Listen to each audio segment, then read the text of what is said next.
How you doing all on this Thursday evening? Yes, sorry honey, it's Thursday. This is the Club with the Man 1993, and oh boy, breaking news people, live chat for the first time in quite a while. We've got, oh Mikey, it looks like Robbie Kenobi, who just celebrated his 33rd birthday yesterday. Happy birthday, Robbie. Shout out to him. Or as we shall say, quote my inner CM Punk, happy birthday to you. Because Robbie, happy birthday, man. Miss you, man. I'm glad to have you back in the live chat. It's been a while, man.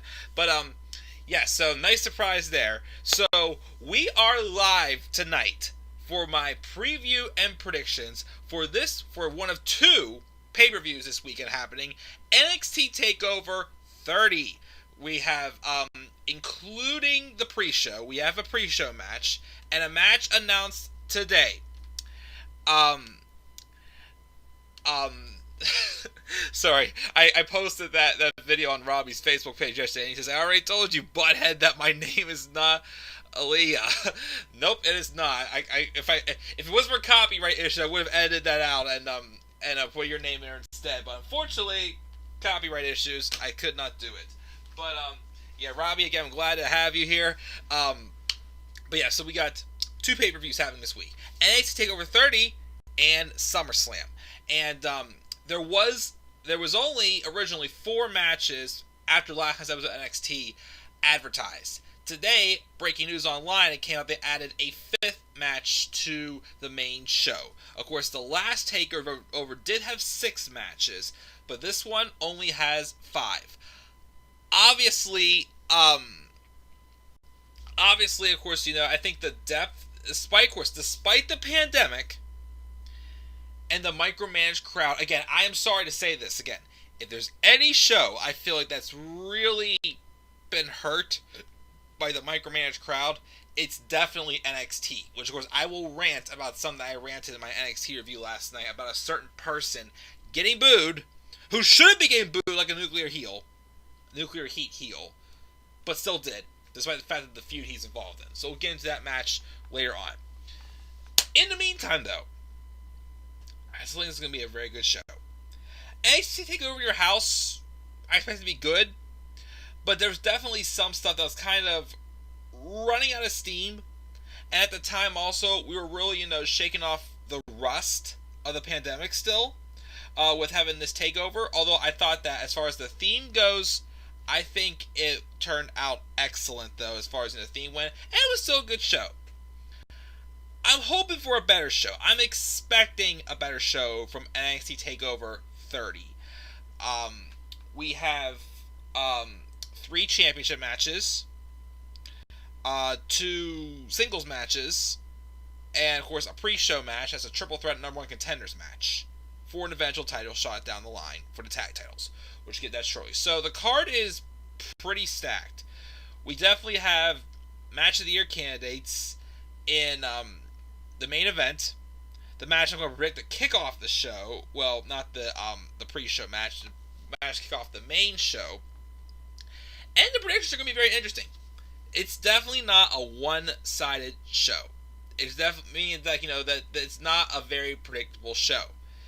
NXT gets me thinking of what they're really going to do or what they shouldn't do. So, of course, I made a couple tough picks, especially with the main event.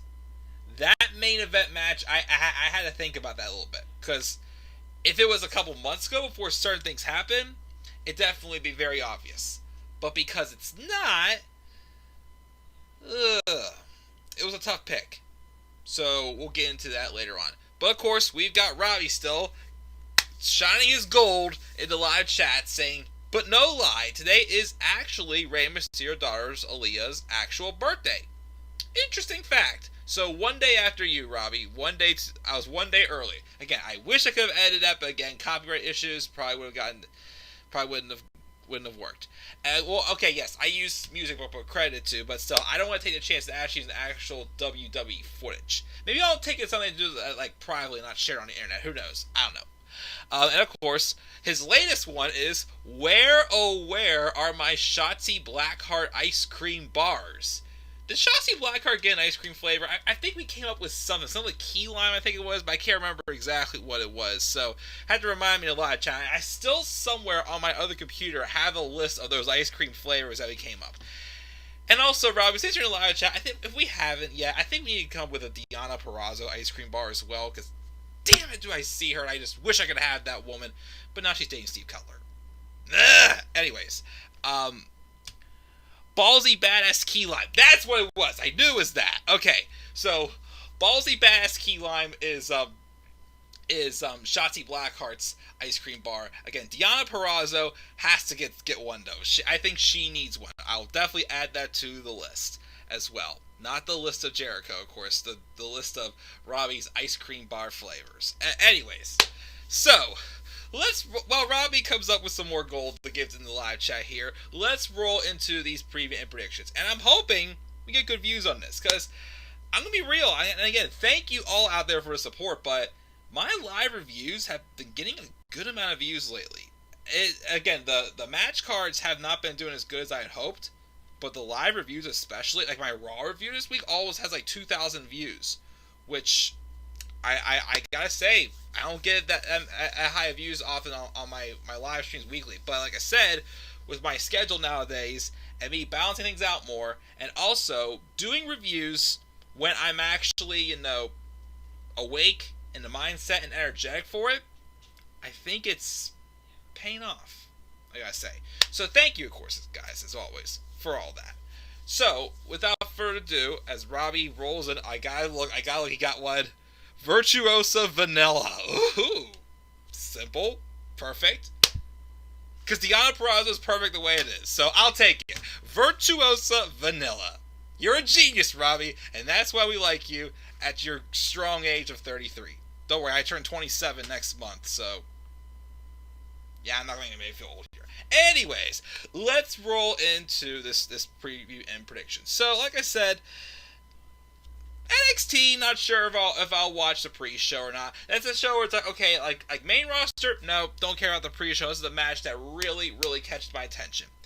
NXT, sure, maybe. We'll see if I have nothing else to do. So, the first match, of course, I'll talk about is the pre-show match. It's a triple threat match to determine the number one contender for the NXT Tag Team Championships.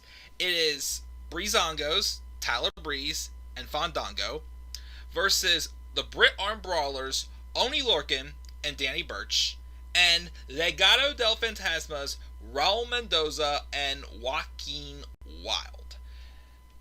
Interesting match, I will say.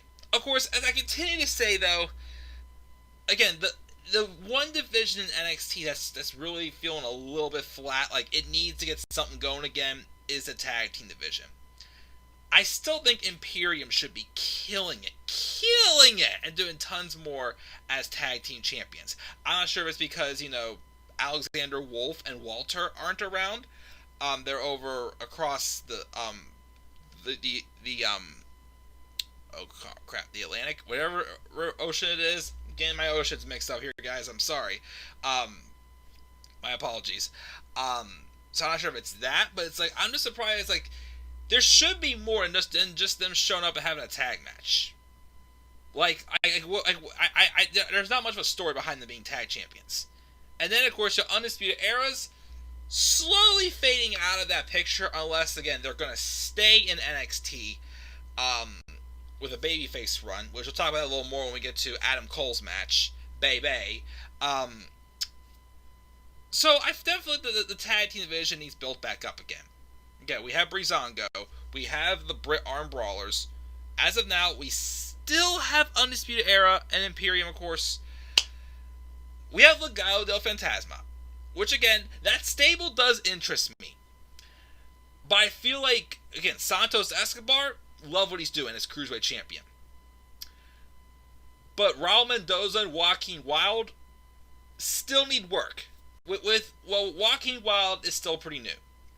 Raul Mendoza's been around for quite a while as, like, an extra. He's been, like, the Aaliyah of the men's division. Like, put on solid matches, but eating the pins. Now that he's in a more serious position, though, he needs some time to season out as well. So obviously they could be a great addition to the tag team division at NXT, but they do need time to season out too, is what I'm saying. I believe. And of course there is the Indus Sher, wherever heck Malcolm Bivens team is again. I am not a big fan of them at all, as I keep saying. So tag team division NXT needs built up. It's not appealing too much, especially we're now on 2 straight pay-per-views where the tag titles have not been defended, which has me scratching my head a little bit. So we're getting a number one contenders match. As far as who's going to win this, I think it's going to be Lorcan and Birch. Again, like I said, Legado del Fantasma does interest me. I do see a lot of potential in that stable for sure. But I still think they need more time to season out. I don't think they're ready yet to go straight to the top yet in the tag team division for NXT. Breezango, sure, but they've already had their shot. So that's why I'm going to say Oney Lorcan and Danny Burch. And I think they will put on a pretty good match with Imperium when the time comes. Will they dethrone them? I don't know about that. Well, honestly, I don't know who's going to eventually dethrone Imperium. Maybe whenever NXT UK comes back, because I know they were doing stuff with Zach Gibson and James Drake, the grizzled young veterans, right before the pandemic happened. So I'm not sure maybe they could be the ones. I don't know though. I don't know if again NXT's been doing a lot of weird heel on heel, like the dynamics are a little bit off with NXT. Like they're doing a lot of heel on heel matches, especially with Finn Balor, which we'll get to him shortly. So basically it's anybody's game at this point. So maybe I just don't. I'd love to see Lorcan and Burch win the tag titles, but I don't see it happening still. I'm not sure why. It's just I think they're a great team that really is more of an NXT type team. I think if they went to the main roster, they'd be jobbed up on the main roster. Well, Oney Lorcan had a couple decent matches on 205 Live, but of course, I've stopped watching 205 Live, so I don't know what the heck's going on with him there. So I'm going with Lorcan and Burch to get a shot, but I don't think they're going to dethrone Imperium. And I'll continue to say I have no clue who's going to dethrone them. And I just hope that they do something more with Imperium as tag champs. Because again, Barthel and Eichner, super high on them. Love those guys. They're definitely a great duo. And I just hope that they dig a little more into their characters, not just feel like, placeholders with the tag titles. So, my pick is Lorcan and Burch to win the pre-show match. Now let's move on probably to one of the biggest matches on this card, which to lead off the main show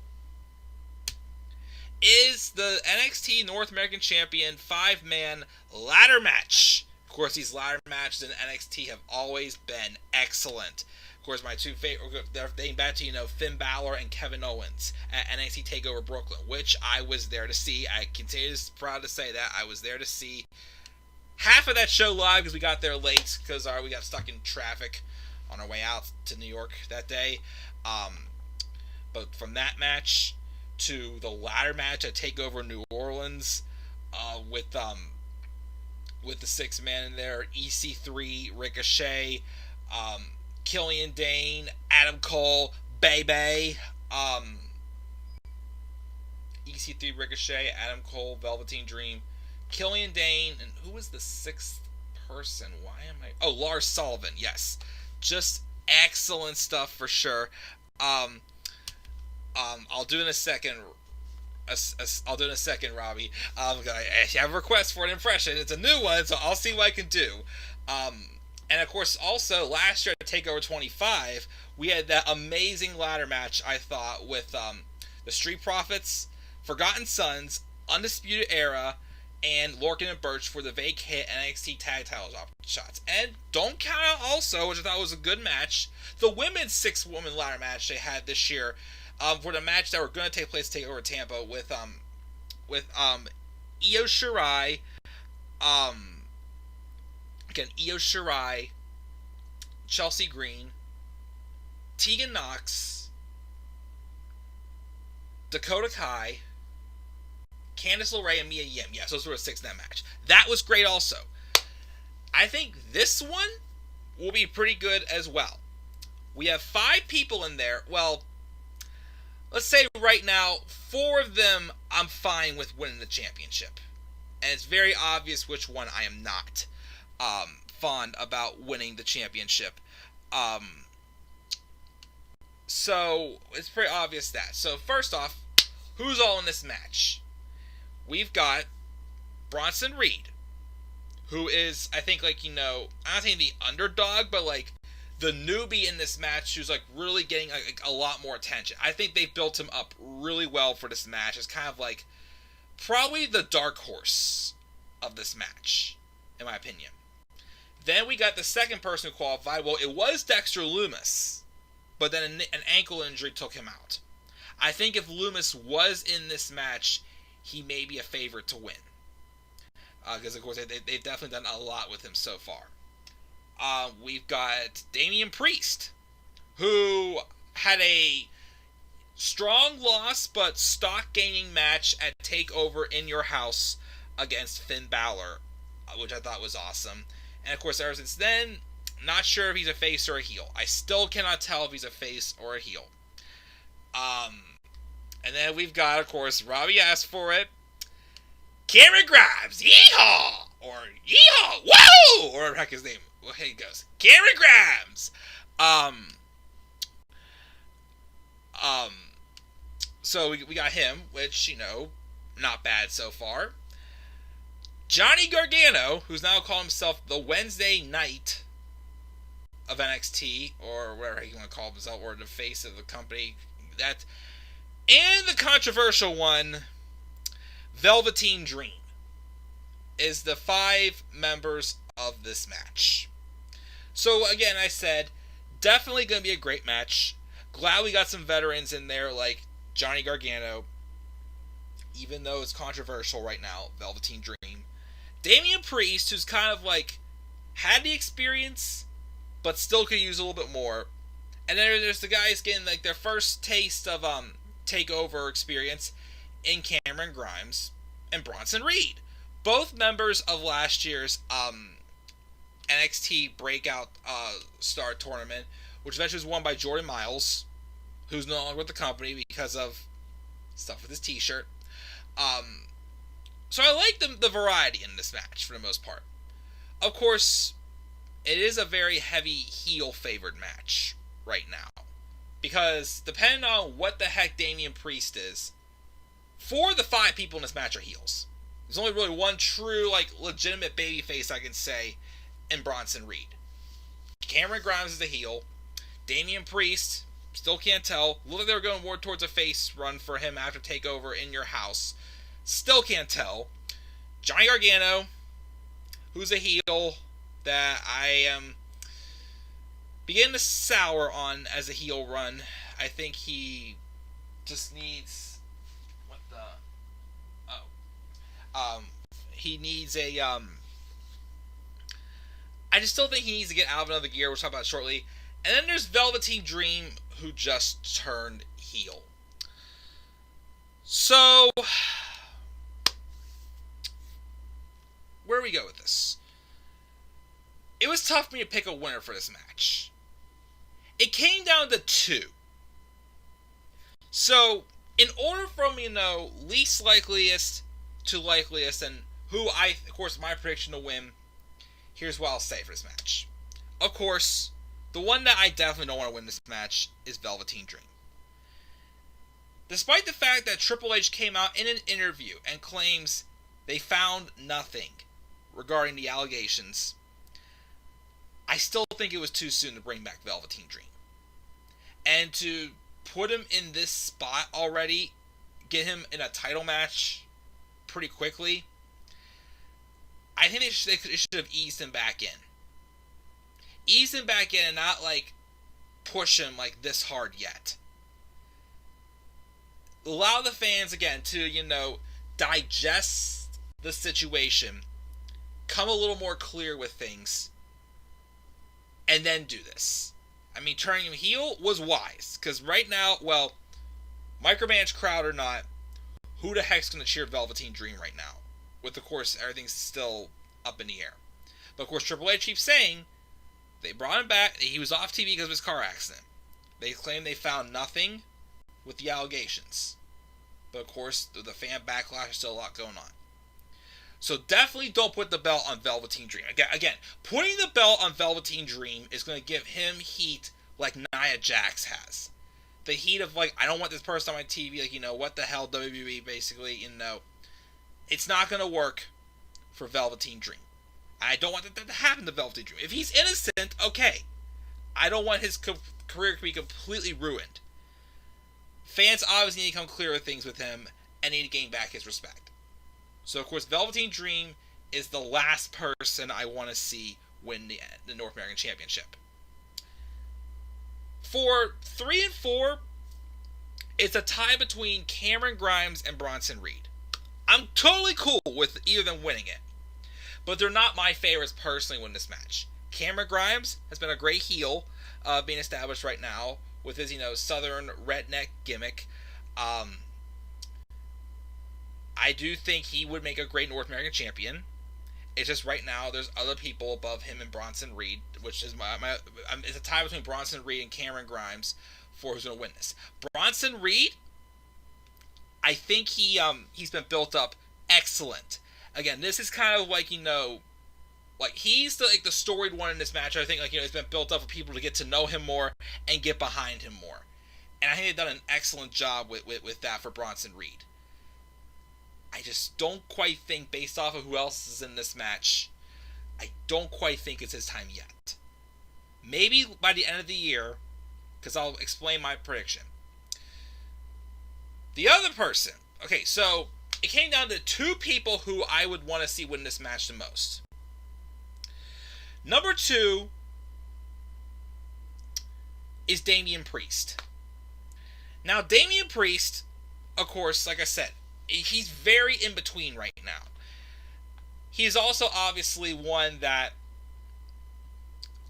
I feel like Triple H views him as kind of like how he viewed Elias and a couple other superstars. Well, EC3 before they did nothing on the main roster. I think they're more so just grooming him for the main roster. I can see him winning a championship. He could benefit from being a championship. But I think he's at a point where it's like, it's not going to kill him if he doesn't win a championship or not. Again, I think he's had the matches to raise his stock, especially that match with Finn Balor at TakeOver in Your House. That bump he took, being hitting the drop kick, knocking him off the apron and onto the steel steps, for sure. But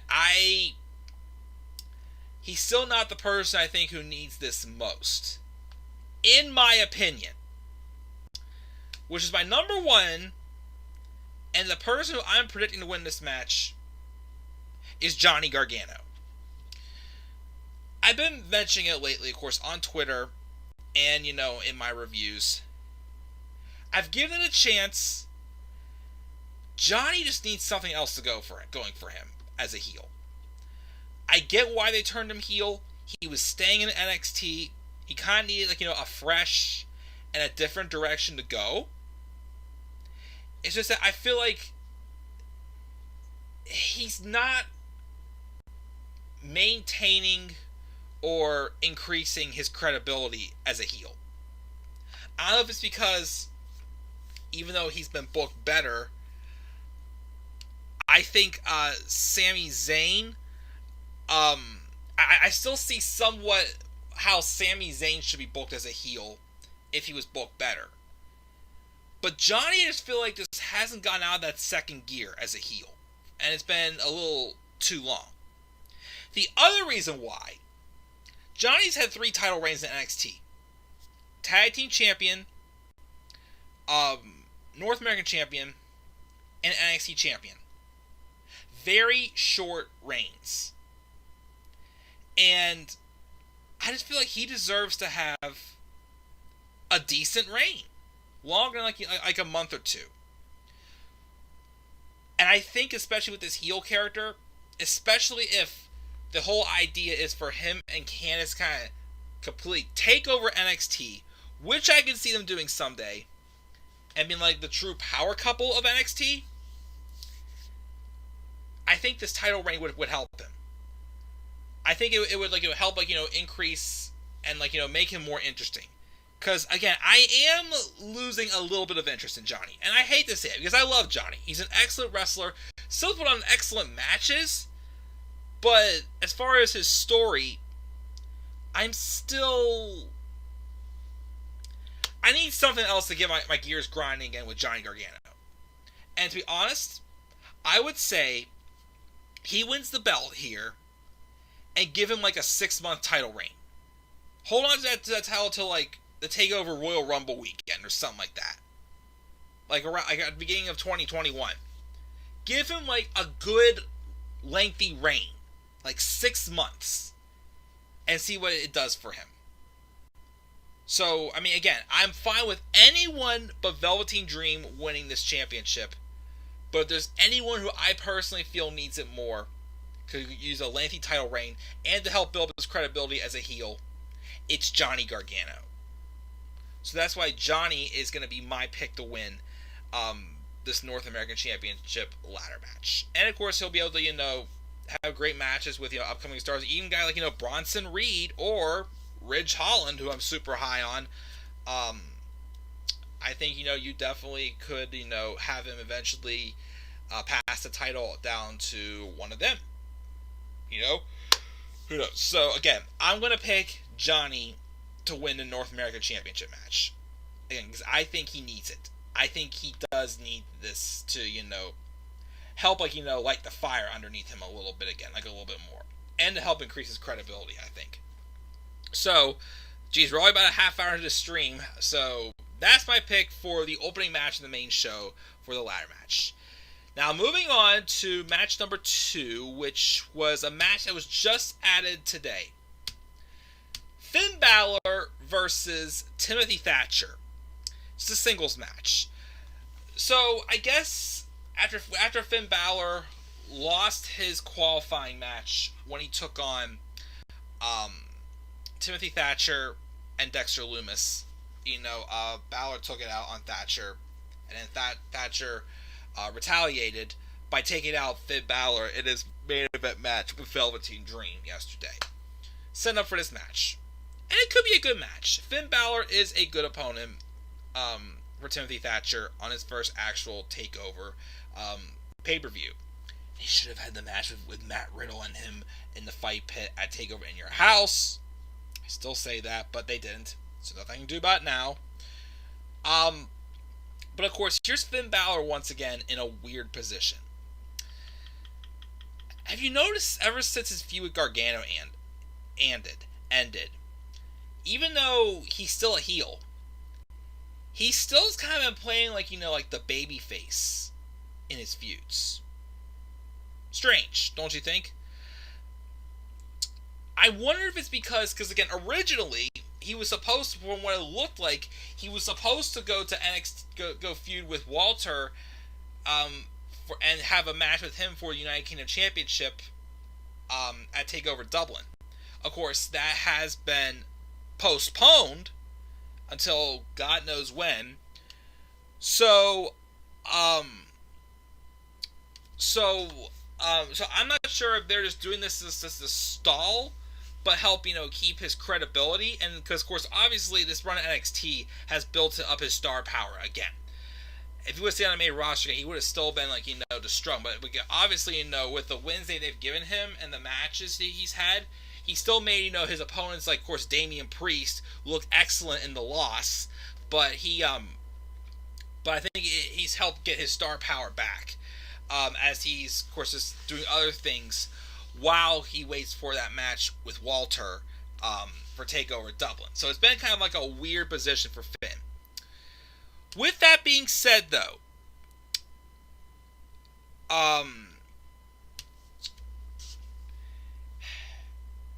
I think it would be okay for Balor to take a loss here. I really like what they're doing with Timothy Thatcher and his Thatch can be score like it is being the submission specialist. I feel confident with Finn Balor taking a loss here. I think he'd be fine to give Timothy Thatcher a win. Because I don't think we 2 matches in a row.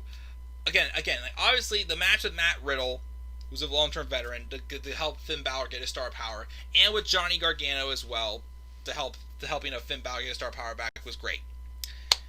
His match with Damian Priest was kind of like how it was for Pac and Orange Cassidy at AEW Revolution earlier this year.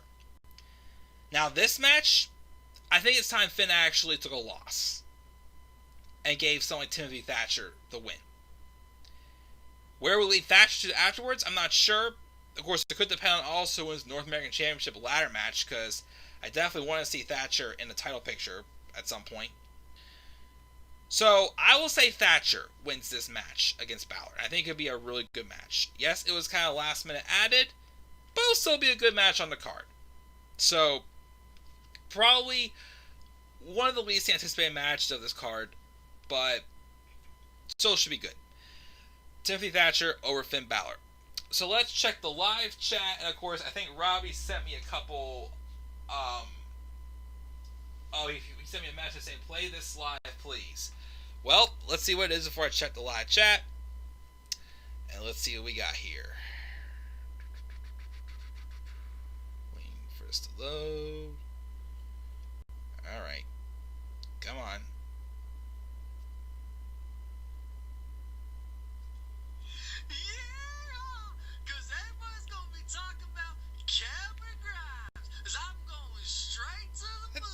Straight to the top.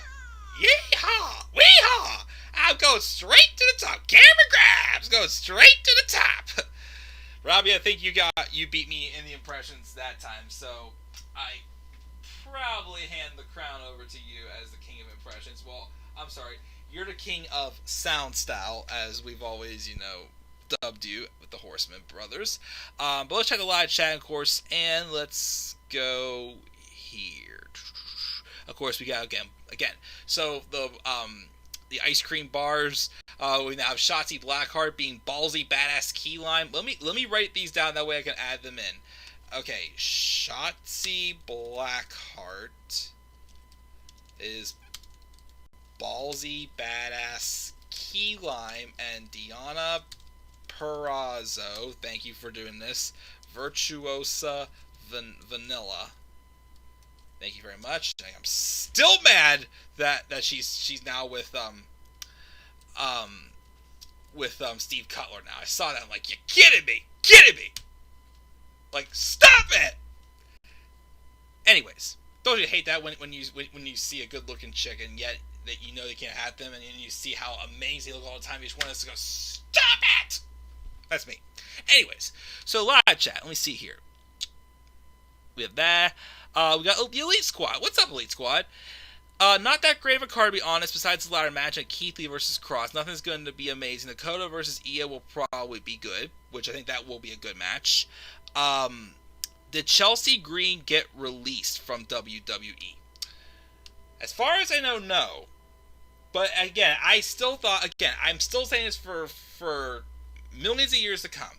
I still think it was dumb to split her and Robert Stone up. I don't know if she took time off because of the pandemic. Although, again, I am hearing rumors she's part of Retribution also. So she's not gone. Her role is just unknown. But, yeah, I haven't been a fan of Robert Stone at all ever since they split him and Chelsea Green up. I've not really liked what he's doing, what they've been doing. Priest match with Balor was his best match and performance in NXT. Oh, definitely, yes. I missed another comment by the Elite Squad. Balor versus Thatcher feud just started and is on TakeOver. Meanwhile, Isaiah Swerve Scott and Santos Escobar have been feuding for 2 months and they don't have a match on the card. Yeah, I mean, you do have a point there. I mean, if they were going to make it 6 matches on the main show, definitely add that match in. Because what have we had since the Cruiserweight Championship moved to NXT? Yeah, I don't think we've had that title defended on a TakeOver. And honestly, it should. And Santos Escobar and Isaiah Swerve Scott, Would be an excellent match, definitely have for sure. Again, they had a really good match.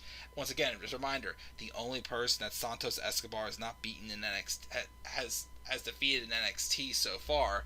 Well, the person that's defeated Santos Escobar, whatever, Isaiah Swerve Scott defeated El Hijo del Fantasma in the round robin cruiserweight champion tournament. But yeah, I agree. It should have been on the card. I'm not sure why they didn't put that one on. Finn Balor hasn't done anything in NXT besides put people over. He has won a lot of matches, though. He has won matches while still putting them over strong. So I will give him that. But like I said, I think the problem is his original plans were for him to do stuff in NXT UK with Walter. And who knows, maybe even win the title in Dublin. It's possible. So maybe that's why he's kind of hit like the weird little rut booking he's done. He's a heel, been feuding with a lot of heels, give him something else to do. So maybe that could be why, but I'm not sure. Nia Jax, yes, Nia Jax, freaking crying out loud. Elite Squad says innocent until proven guilty. He hasn't been proven guilty yet, so I don't know why people are hating. Again, I'm on the same boat. I'm not going to hate on it, but I don't think they should be pushing him as hard as they are. I just still think that it was too soon to bring him back, because I just felt that they didn't give a sense of clarity to the fans as to what really is going on with this whole thing with Velveteen Dream and these allegations he has against him. So I think if there was a little more clarity before they brought him back, it'd be a whole different story.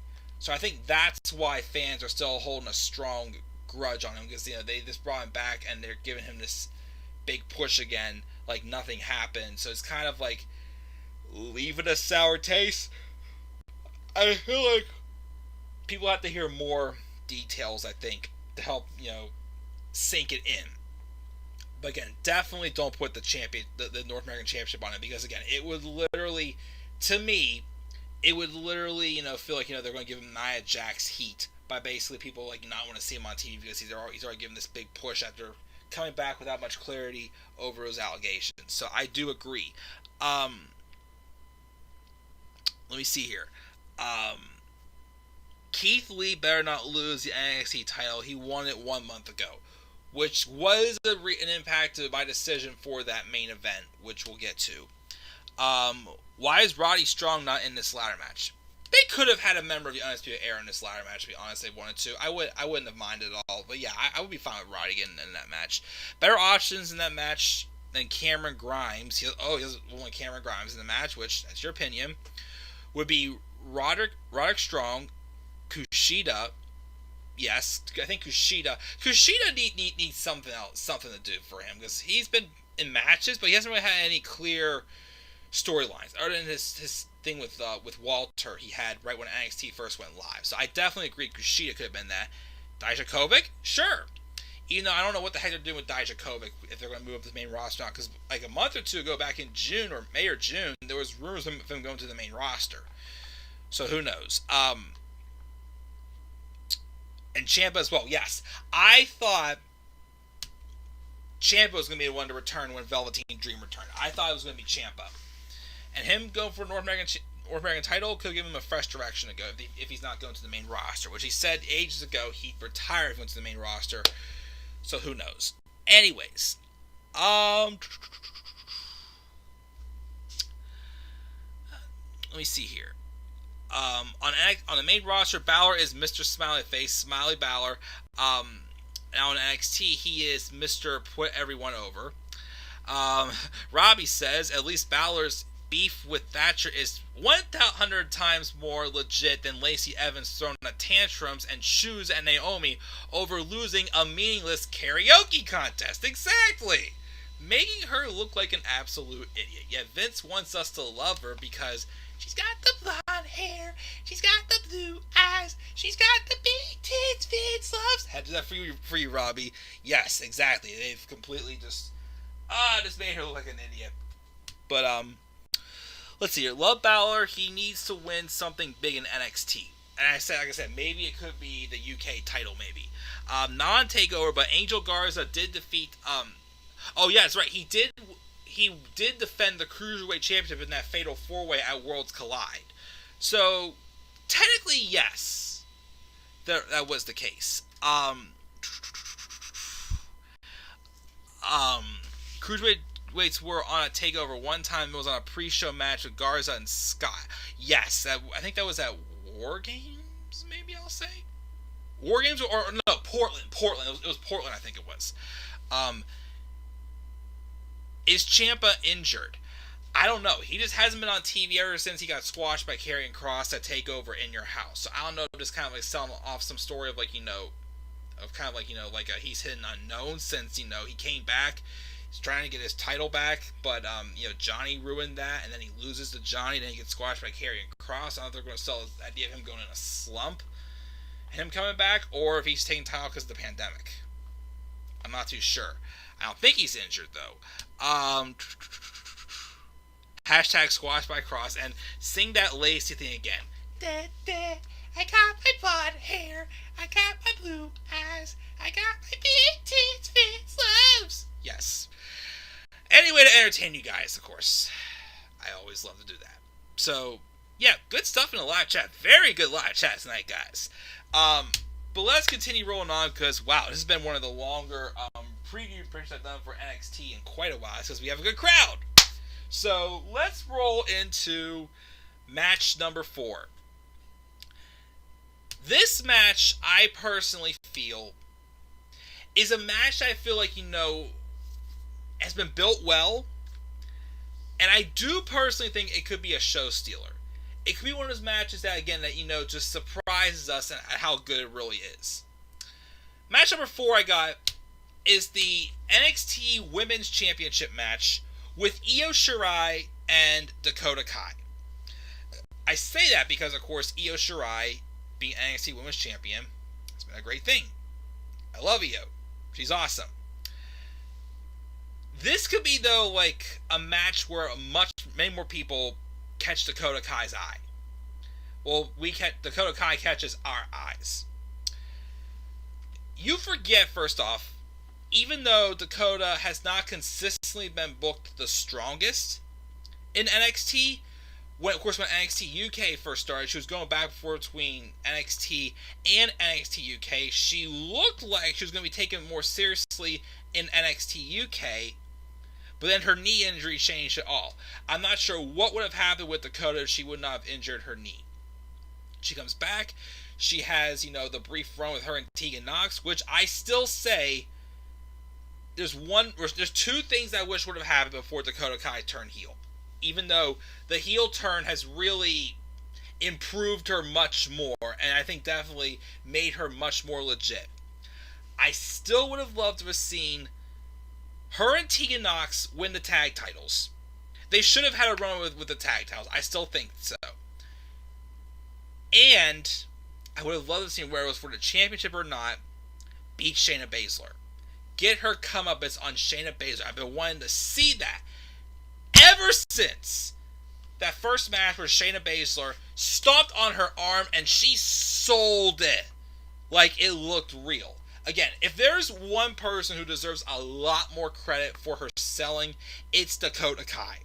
And she really brought it out with her series of matches with Tegan Nox, such as the street fight at TakeOver Portland. Let's say that's what I think it is.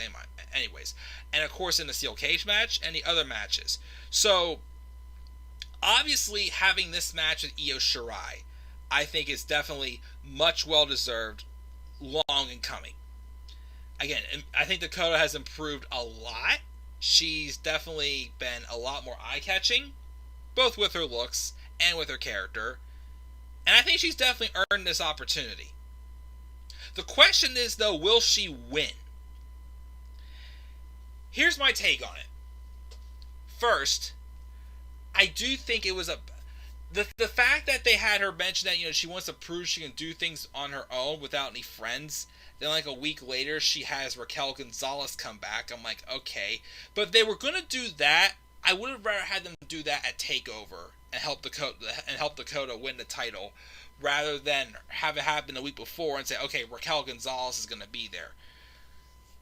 Also, if Tegan Nox had not gotten her full comeuppance yet on Dakota Kai, whenever, of course, she pinned Dakota in that fatal 4-way elimination match at the Great American Bash, I would have wanted to see Dakota win the belt and Tegan Nox to eventually dethrone her. Would have had the story come full circle. There could be another route to go with that now, since they're starting up this feud with Candice LeRae and Tegan Nox. Maybe Candice will be the one who I've definitely, again, I know I said Johnny as a heel I've not been too keen on, because I feel like, he's been stuck in second gear. Candice, though, I liked as a heel. So it could be Candice to be the one to eventually dethrone Io Shirai as well. I mean, they do have history going back to TakeOver Toronto last year. So it could be Candice who dethrones Io, and then Tegan gets her full comeuppance eventually on someone to get that big championship win against Candice. Just saying, it's quite possible. But the thing is, I would not be upset if Dakota Kai won the championship. I just feel like the momentum and the story behind her winning the title, especially, of course, with, her big turn on Tegan Nox, I feel like if Tegan had not gotten her comeuppance yet on Dakota, I feel like, Dakota would definitely win this match. But because of that, and because, of course, they're arguing away that Raquel Gonzalez is going to be in her corner, I think Io's going to retain. I mean, I'd be fine with Dakota winning, but I think based off the circumstances, I think Io's going to retain. So I have Io retaining the NXT Women's Championship. So that's my pick for match number 4. And again, like I said, don't sleep on this match.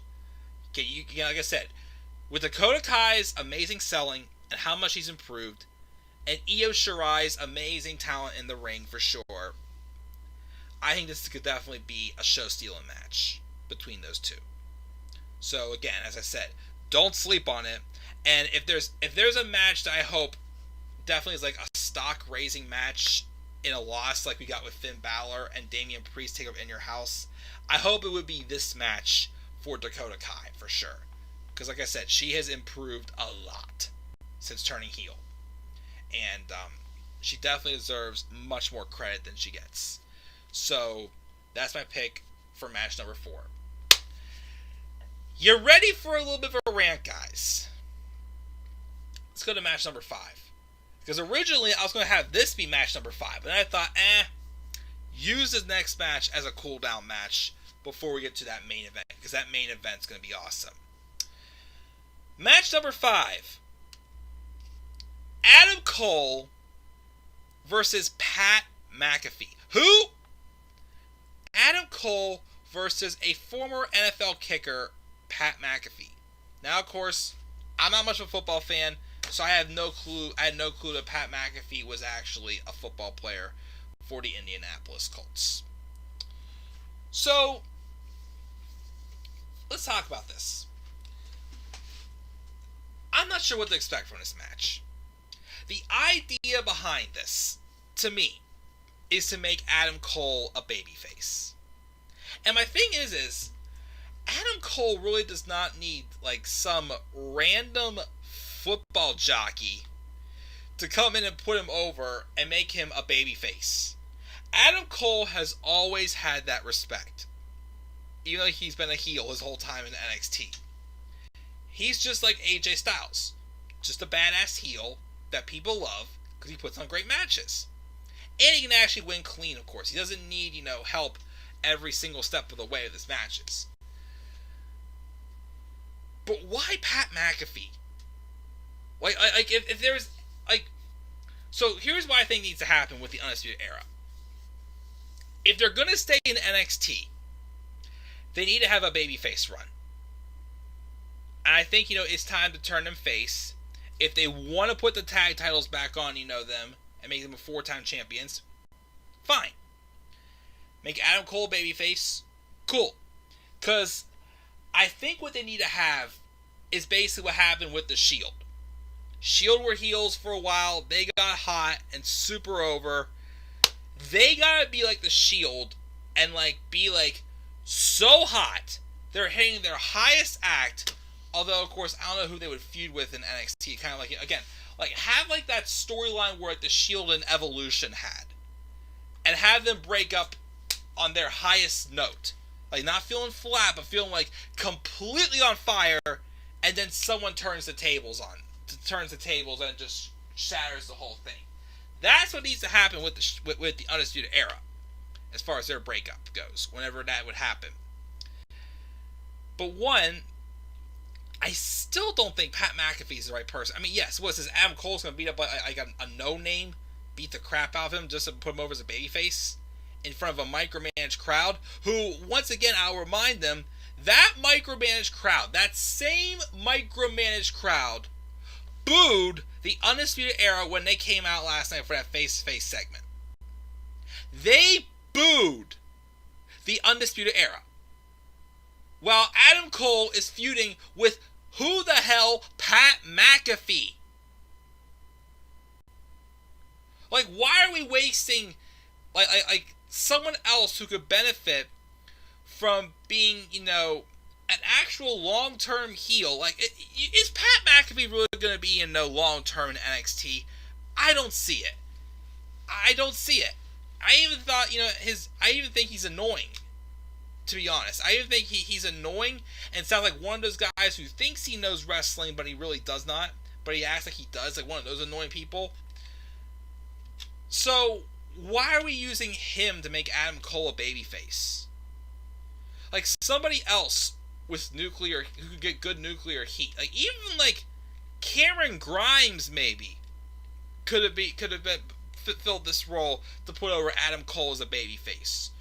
Or, like, I don't know, like, somebody else. Why Pat McAfee? I still don't get why. So, with that being said, that's why, of course, it's obvious. This is probably the match I'm least excited about, because I just don't get why we have to use Pat McAfee to make Adam Cole a babyface. So, of course, Adam Cole better win this. So, yeah.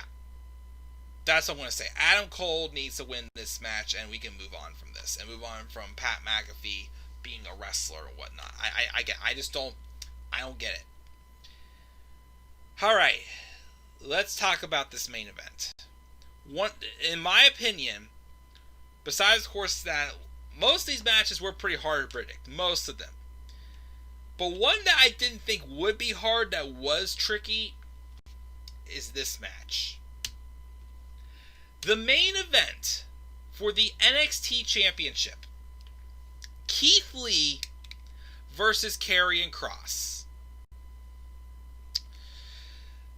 This, first off, again, has been really well built. It's going to be an excellent match. It's literally going to be these two going beyond their limits, tearing each other apart. This whole story that Karrion Kross has faced some of the bests of NXT.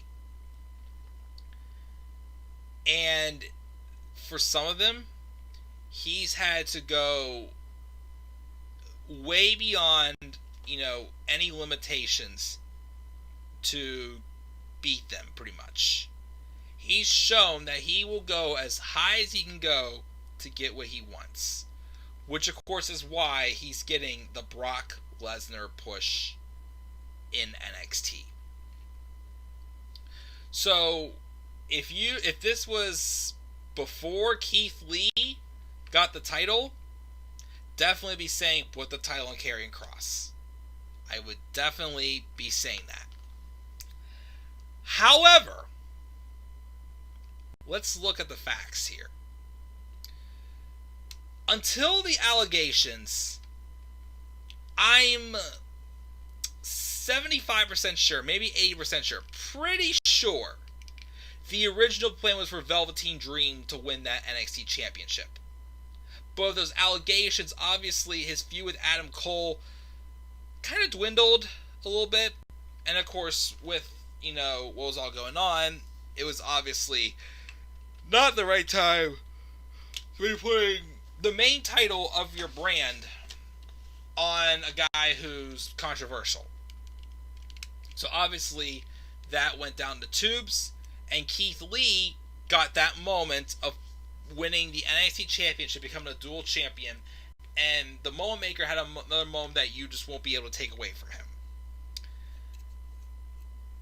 Of course, that's only a little over a month ago. With Velveteen Dream being NXT champion, he had like a long, lengthy reign being a great North American champion. Basically, the title reign he needed before going to the main roster. Him winning the NXT title would have just, first off, had him end the longest reigning NXT champions streak, which would have been good for his resume. But because he had that title reign, with North American title, I feel like he didn't really need a very, very long reign as NXT champion. Which is why I would have been okay with him basically, getting John Cena at SummerSlam 2014 to Karrion Kross. Now, Keith Lee, though. It took Keith Lee a while to get to where he got. To be, the Moment Maker. To be putting on those classics with Dominik Dijakovic. To be winning the North American Championship and having a fairly good reign with it. Obviously, though, playing on this idea that Keith Lee is limitless led to him winning, both titles after plans fell flat with Velveteen Dream. And of course, he relinquished the North American Championship to be generous and create other opportunities for other superstars, for sure. Just like the opportunities that he got. With that being said, though, that's someone who should not be losing the NXT Championship after 1 month. He should be getting, in his situation, he should have this for a little bit longer. And because, of course, he's already had a lengthy reign as North American Champion, but Phil, of course, he's like hitting his highest peaks right now, and being built to being a superstar. And of course, a lot of people would probably say Karrion Kross is winning this too soon. Is he winning this too soon? I do feel slightly yes. He needs like that one more little nudge, I think. I feel like. So because of that, here's what I'm going to do.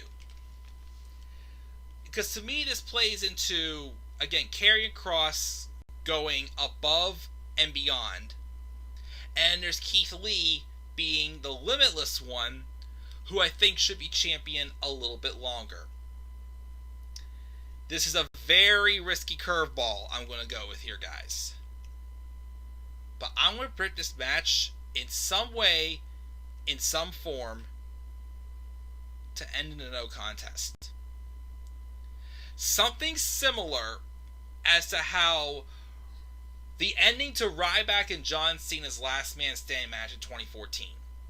A way to protect both of these guys, but still make them both look like, Keith Lee looking limitless, and they can, again, continue to show that Karrion Kross will go to any lengths necessary to be NXT champion.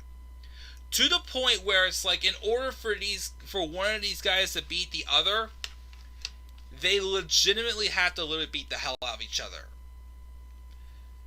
Which is why I feel, if you do this to a no contest, you'll at least make them both look awesome.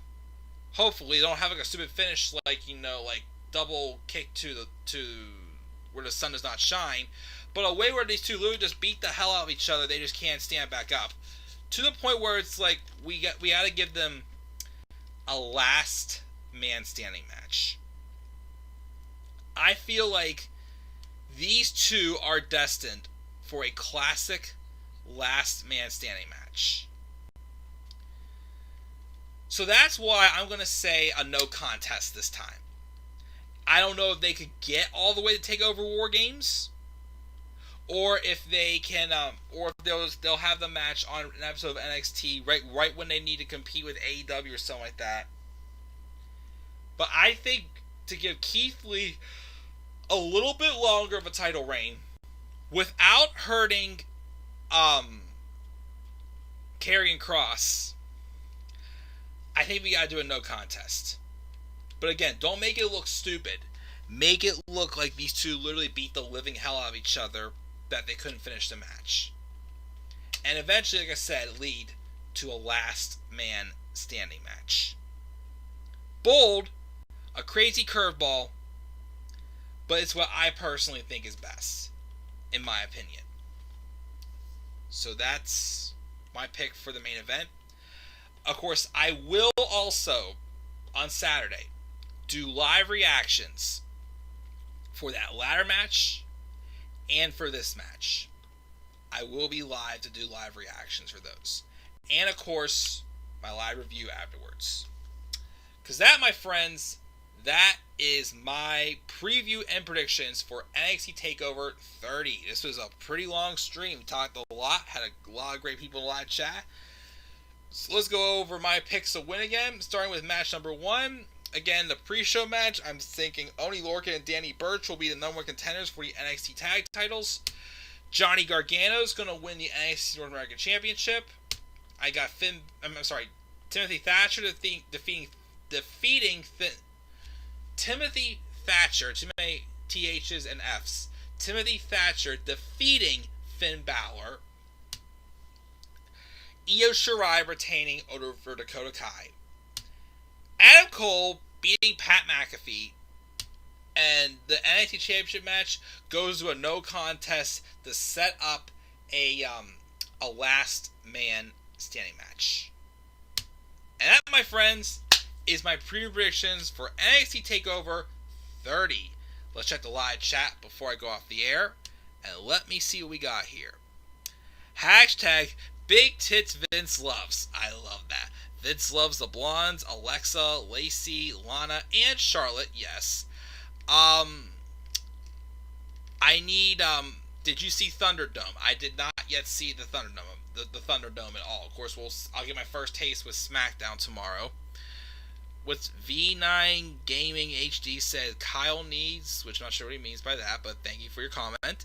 Adam Cole versus Pat McAfee is weird, and it might be good. I'm interested to see what happens. Okay. And apparently he's going to have more matches. Okay, we'll see what happens. Even though I still think he's annoying, Pat McAfee, but we'll see. NXT kind of cornered themselves in this situation. They did, and of course I keep saying what's really hurt them, as I continue to say, is not just the allegations with Velveteen Dream, but also with the micromanaged crowd. I still say. Shocked that Vince hasn't put the women's title on Lacey yet. Oh, me too.